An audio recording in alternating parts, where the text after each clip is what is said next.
করে নৃশংস হত্যা ডাক্তারি পড়ুয়াকে। চেস্ট মেডিসিন বিভাগের সেমিনার হলে হত্যাকাণ্ড। সেই সেমিনার হলের ছবিটা আপনাদেরকে দেখাবো। দেখুন, এই সেই সেমিনার হল যেখানে চলে এই নারকীয় অত্যাচার। নৃশংস ঘটনা ঘটে এই সেই সেমিনার হলে। চেস্ট মেডিসিন বিভাগের সেমিনার হলে হত্যাকাণ্ড। আরজি করে নৃশংস হত্যা ডাক্তারি পড়ুয়াকে। এবং দেখুন, এই সেই সেমিনার হল যেখানে খুন করা হয় সেই ডাক্তারি পড়ুয়াকে, ধর্ষণ করা হয় সেই ডাক্তারি পড়ুয়াকে, যে নারকীয় অত্যাচার চলে সেই সেমিনার হলের ছবি। মৌমিতার মতো করে হলেই যে ধর্ষণ হবে ব্যাপারটা এমন না। মৌমিতাকে এমন ভাবে ধর্ষণ করা হয়েছে তার পেলভিসের হাড় ভেঙে গিয়েছে। এখানে অনেকজন পুরুষ উপস্থিত আছেন, কেউ কি উত্তর দিতে পারবেন যে পেলভিসের হাড় ভাঙার জন্য কতখানি জোর দেওয়া লাগে? তনুর চোখ খুবলে নেওয়া হয়েছিল। কতখানি নৃশংসতা থাকলে একটা মেয়ের চোখ খুবলে নেওয়া যায়? গলার হাড়ে কতখানি চাপ দিলে চোখের মনি ফেটে রক্ত বের হয়ে আসতে পারে? আমি মনে করি মৌমিতার সাথে আজকে যেটা হয়েছে এটা প্রমাণ করে দিচ্ছে, আমাদের চোখে আঙুল দিয়ে প্রমাণ করে দিচ্ছে যে নারীদের অবস্থানটা সমাজে কোথায় এসে গিয়েছে। মৌমিতার পুরো শরীর জুড়ে ছিল আঘাতের চিহ্ন।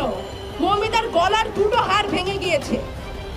আপনারা একটু ভাবুন তো, হাতের জোরে কতখানি শক্তি প্রয়োগ করলে একটা মেয়ের শরীর এইভাবে ছিন্ন বিচ্ছিন্ন করা যায়? মৌমিতার শরীরে এমন আরো অনেক আঘাতের চিহ্ন ছিল যেগুলো ক্যামেরার সামনে মানুষের সামনে দাঁড়িয়ে বলার উপযোগী না। এবং আমি মোটামুটি শিওর, আমি আজকে যে এখানে মৌমিতার শরীরের অঙ্গ প্রত্যঙ্গ উল্লেখ করে যে বক্তব্য দিলাম, এটা যখন আপনাদের মিডিয়ায় যাবে বহু মানুষের কমেন্ট আসবে, মেয়েদের মুখে তো এরকম শব্দ আমরা আশা করি না, কেন ভাই মেয়েদের মুখটা কি বানের জলে ভেসে এসেছে? তো এসে বলবে যে সমান অধিকার দেওয়া হয়েছে, বাসে সিট রাখা হয়েছে, এখন আর ভিকটিম কার্ড, মেয়েদেরকে একটু কিছু বললেই মেয়েরা ভিকটিম কার্ড ঠেলে দেয়, বাসে তোমরা সিট চাইবা আবার সমান অধিকার চাইবা। রিয়েলি ম্যান, এই যদি হয় চিন্তা ভাবনার অবস্থা, তাহলে মৌমিতা কেন? মৌমিতাকে যদি 4 টুকরা করে ভাসিয়েও দেওয়া হতো তারপরেও কোনো মেয়ে বিচার পাইতো না। আমি 2012 নির্ভয়া হত্যাকাণ্ডের কথা এখানে আমি একটু উল্লেখ করতে চাই। নির্ভয়াকে যখন ধর্ষণ করে খুন করা হয়, সে তাৎক্ষণিক মারা যায়নি, জীবন যুদ্ধে সে অনেকদিন লড়াই করে তারপরে মারা গিয়েছিল, তবুও সেটা আমরা খুনই বলবো। এই নির্ভয়ার জনিদারে লোহার রড ঢুকিয়ে দেওয়া হয়েছিল। কোন ধরনের মানসিকতা মানুষের মধ্যে তৈরি হলে আরেকটা মানুষের সাথে, সে নারী কিংবা পুরুষ, আরেকটা মানুষের সঙ্গে এই ধরনের কাজ করতে পারে? এখানে তো আসলে নারীদের ধর্ষণের কথা। আপনারা নিজেদের এরিয়াতে, নিজেদের পেরিফেরিতে, নিজেদের বন্ধুদের জিজ্ঞেস করবে, ছোট ভাইদের জিজ্ঞেস করবে, তারা জীবনে কতবার ব্যাড টাচের শিকার হয়েছে। একটা বাচ্চা ছেলেকে জিজ্ঞেস করে দেখবেন তারা জীবনে কতবার বলাৎকারের ভয়ের মধ্যে দিয়ে গিয়েছে। ধর্ষকের কাছ থেকে নারী, পুরুষ, শিশু, বৃদ্ধ কেউ নিরাপদ না।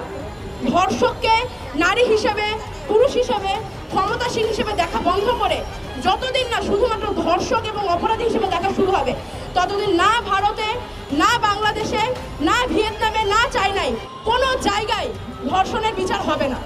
ধর্ষণের সর্বোচ্চ শাস্তি দেওয়া আছে মৃত্যুদণ্ড।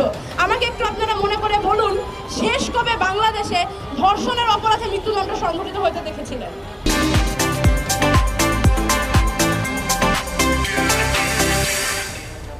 আইন আছে কিন্তু বিচার নাই। যখন বিচার চাওয়া হয় তখন বলা হয় আমরা তো আইন করেছি, আর কি আইন করতে পারি? আইনটা করা হয় কিন্তু বিচারটা করবে কে? আর এই বিচার যদি জনগণ নিজের হাতে তুলে নেয় তখন সেখানে চলে আসে মব জাস্টিস, নিরীহ মানুষদের প্রাণের উপরে তখন আশঙ্কা চলে আসে। তাহলে বিচারটা করবে কে? এই পৃথিবী জুড়ে নারীদের প্রতি, শিশুদের প্রতি যৌন সহিংসতার বিচারটা করবে কে? আইন তো দেশে দেশে হচ্ছে। আমরা আজকে এখান থেকে জানাতে চাই আমাদের নতুন কোনো আইন দরকার নাই, আমাদের এবার বিচার দরকার। মৌমিতার বিচারকাণ্ড সমাপ্ত করা হোক, নির্ভয়ার বিচারকাণ্ড সমাপ্ত করা হোক, তনুর বিচারকাণ্ড সমাপ্ত করা হোক, নুসরাতের বিচারকাণ্ড সমাপ্ত করা হোক। আমরা এবার বিচার দেখতে চাই। আজকে বাংলাদেশের পক্ষ থেকে, ঢাকা বিশ্ববিদ্যালয়ের শিক্ষার্থীদের পক্ষ থেকে, নারীদের পক্ষ থেকে আমি জানাতে চাই যতগুলো ধর্ষণের ঘটনা ঘটেছে সবগুলো অপরাধের কঠোর বিচার নিশ্চিত করা হোক। আইনের আশ্বাসে আমরা আর ভুলতে রাজি না। কোথাও দাঁতের কামড় বসানো, কামড়ে মাংস তুলে নেওয়া, আর কোথাও হচ্ছে সরাসরি প্রেসার দিয়ে শ্বাসরোধ করে খুন করা। কি হলে দু চোখ থেকে রক্তক্ষরণ হতে পারে। এবার বেরিয়ে আসলো মৌমিতা দেবনাথের মৃত্যুর আসল চাঞ্চল্যকর তথ্য। আসলেই কি মৌমিতা দেবনাথকে 20 জন মিলে ধর্ষণ করে হত্যা করেছে, নাকি এই সঞ্জয় রায় একাই করেছে? তাছাড়াও মৃত্যুর আগে মৌমিতা দেবনাথের শেষ ইচ্ছা কি ছিল তা সবকিছু এই ভিডিওতে জানতে পারবেন। তাছাড়াও অন্যদিকে সুপারস্টার জিৎ মৌমিতার মৃত্যু নিয়ে কি বলেছে তাও দেখতে পারবেন। তাই অবশ্যই ভিডিওতে লাইক দিয়ে শেষ পর্যন্ত দেখতে থাকুন। বন্ধুরা, 9 আগস্ট আরজিকর হাসপাতালে ডক্টর মৌমিতাকে ষড়যন্ত্র করে ধর্ষণ করে হত্যা করা হয়। তবে বন্ধুরা, আপনারা একটা কথা শুনলে অবাক হবেন যে এই মৌমিতা দেবনাথকে যখন অনেকভাবে নির্যাতন করা হচ্ছিল তখন তারই নাকি 2 কলিং বান্ধবী তার হাত চেপে ধরছিল। বুঝতেই পারছেন কত চক্রান্ত একটি বিষয়। মৌমিতা চিৎকার দিয়ে বললেও তার হাত পা ছেড়ে দেয়নি তার 2 বান্ধবী। আসলে বন্ধুরা, একটা মেয়ে হয়ে আর একটা মেয়ের কিভাবে সর্বনাশ করে, তাও আবার নিজের বান্ধবী হয়ে, এইটা শুনলেই যেন চোখে কান্না চলে আসে। এমনকি বন্ধুরা, এই মৌমিতাকে হত্যার জন্য তার গলায় এত পরিমাণে চাপ দেওয়া হয়েছে যে তার গলা 2 দিকের 2 সাইডের হাড় পর্যন্ত ভেঙে গেছে। তাছাড়াও তার শরীরের প্রাইভেট পার্ট সহ বিভিন্ন জায়গায় অনেক আঘাত রয়েছে।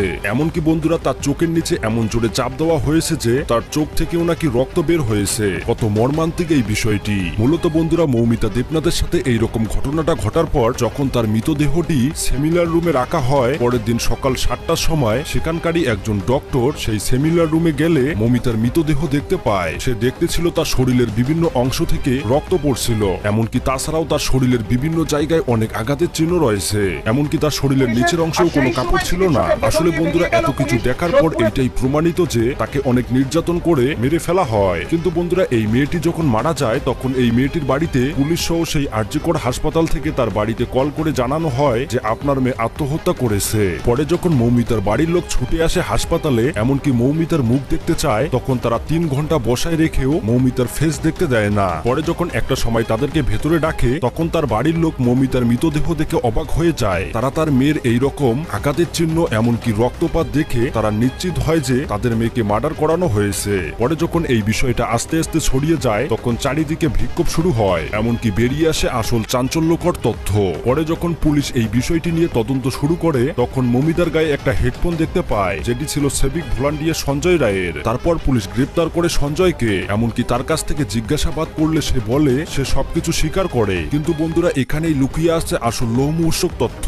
এই ঘটনায় সঞ্জয় রায় থাকলেও সঞ্জয় রায় আসল খুনি না। ডক্টররা পোস্টমর্টমের ময়না তদন্ত করে পেয়েছে যে এটা কখনোই সঞ্জয় রায় একা করতে পারে না। কেননা মৌমিতা শরীরে পাওয়া গেছে 150 গ্রামেরও বেশি সিমেন্ট, যেখানে কিনা একজন সাধারণ মানুষের থেকে 5 থেকে 6 গ্রাম বের হয়। এতেই বোঝা যায় যে এখানে জড়িত ছিল আরো 15 থেকে 20 জন। তাছাড়াও তাকে যেভাবে নির্যাতিত করা হয়েছিল, চোখ এমনকি গলা, ঠোঁট থেকেও রক্ত পড়তে থাকে। বিশেষ করে তার প্রাইভেট পার্টসে অতিরিক্ত পরিমাণে আঘাত করা হয়, যার ফলে সেখান থেকে অতিরিক্ত পরিমাণে রক্ত বের হয়। বন্ধুরা, আসল রহস্যময় ঘটনাটি হলো সঞ্জয় যখন মৌমিতা দেবনাথের কাছে গিয়েছিল তার আগেই নাকি মৌমিতা দেবনাথকে মারা হয়েছিল। কিন্তু সঞ্জয় রায় মূলত এইটা বুঝতে পারে নাই, কারণ সে নেশাগ্রস্ত অবস্থায় ছিল।